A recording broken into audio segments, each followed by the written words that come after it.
Greetings party peeps and welcome to Nims SEGA Saturn Showcase. Basically I'll give you a cheeky little rundown of the SEGA Saturn, but if you don't know much about the system, I heartily recommend that you watch the Game Sack episode which is dedicated to the system. But basically it came out in 1995 and I bought a console in 1997, mainly because I'm a die-hard Sega fan, so it was kind of logical, and I already owned every other Sega console, which I do to this day as well. So it was pretty much a no-brainer that I would move from my Mega Drive / Mega CD to a SEGA Saturn. However, the Saturn was a distant third place in the console wars of the late 90s, coming a distant third to the PlayStation and the Nintendo 64. But for those that did own a SEGA Saturn, oh my stars, was it just a treasured device. Only now, about 20 years after the console pretty much died, is it getting the attention that it deserves, which is kind of unfortunate, because if you're looking to get into a Saturn in 2017, you better bring your checkbook because these things are getting expensive. But before I go on, I do want to give a quick shout out to my buddy from high school, Jason D'Souza. One of the most sought after games on the SEGA Saturn was Panzer Dragoon Saga. This is a copy of SEGA Saturn magazine from 1997. It's got huge little write-ups on it, and it's basically one of the only RPG games that I've ever enjoyed. And Jason very kindly, back in 1998, gave me the 4-disc masterpiece to play on my SEGA Saturn, and it's a well-hyped game and well-deserved of the hype. And these days you can pick up a used copy for about $700. That's not a joke. And the new in-box copy will go for over $1,000. So a big thank you to Jason for letting me play the game back in the day. Now, there's a few ways you can get into the SEGA Saturn. You can buy yourself a console online, you can dig one up like I did, or just use an emulator. Whatever's easiest for you, but for the purpose of this video, I'm going to be using the emulator SSF to just go through some of my favorite games for the system, specifically the 3 that I owned back in the day, being Fighters Megamix, Sonic Jam, and Manx TT Superbike. Yes, I know I only owned 3 games. Don't call me a povo, it's just that I was in year 7. Where was I going to get the money? And games are expensive. I paid 60 odd bucks, or at least my parents paid 60 odd bucks for Sonic 3 back in 1994.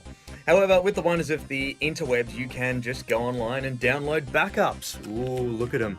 Look at all these games. So we'll quickly run through these in a while, but I'll go in depth into the games that I actually own. So, sit back and enjoy the Nims SEGA Saturn's showcase.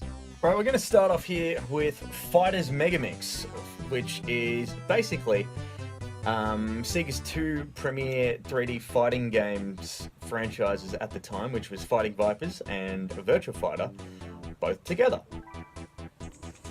So back in the day, this was literally the first Saturn game that I owned. Prior to that, I had a bunch of demo discs, and since it's been about 20 years since I played this game, I am a little bit rusty, as you can see. Oh, still got some of these moves.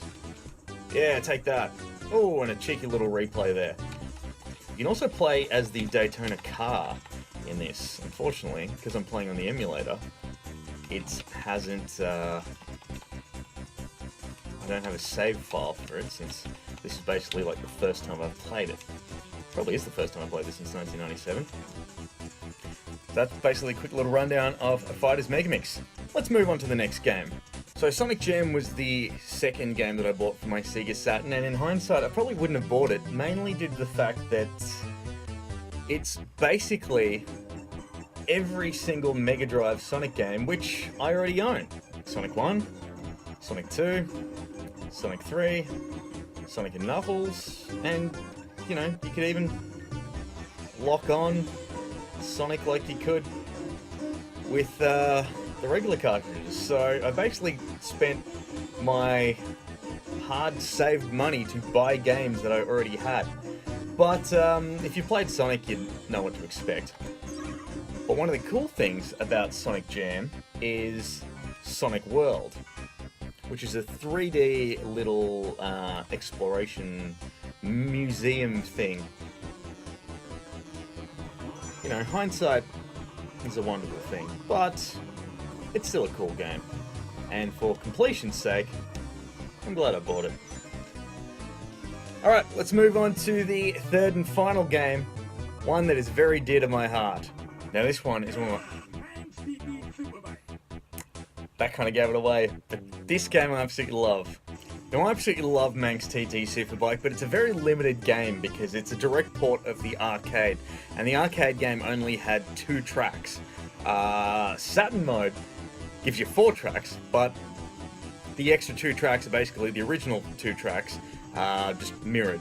So either way, let's start off with a cheeky little arcade mode, and we'll go that one. This is the coolest part of it. It's such a cheesy game. Listen. So the dude lets you know to get ready to race. But one of the best things about Manx TT Superbike, it handles really well, but wait till you pass a checkpoint.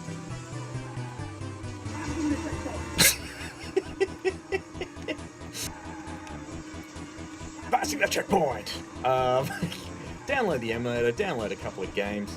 It's good fun. Watch some videos. There's plenty of other videos on YouTube that'll let you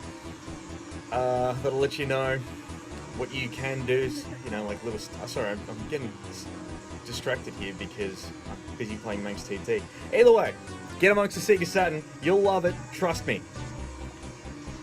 You know what? I'll just do this.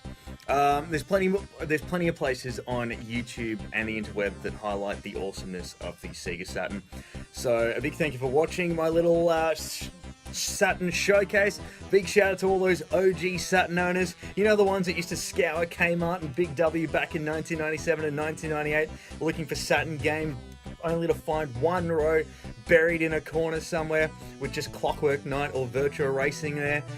I feel your pain. But anyway, get amongst the SEGA Saturn. It's really awesome, even though you should have done it 20 years ago. But anyway, I'm going to finish playing this.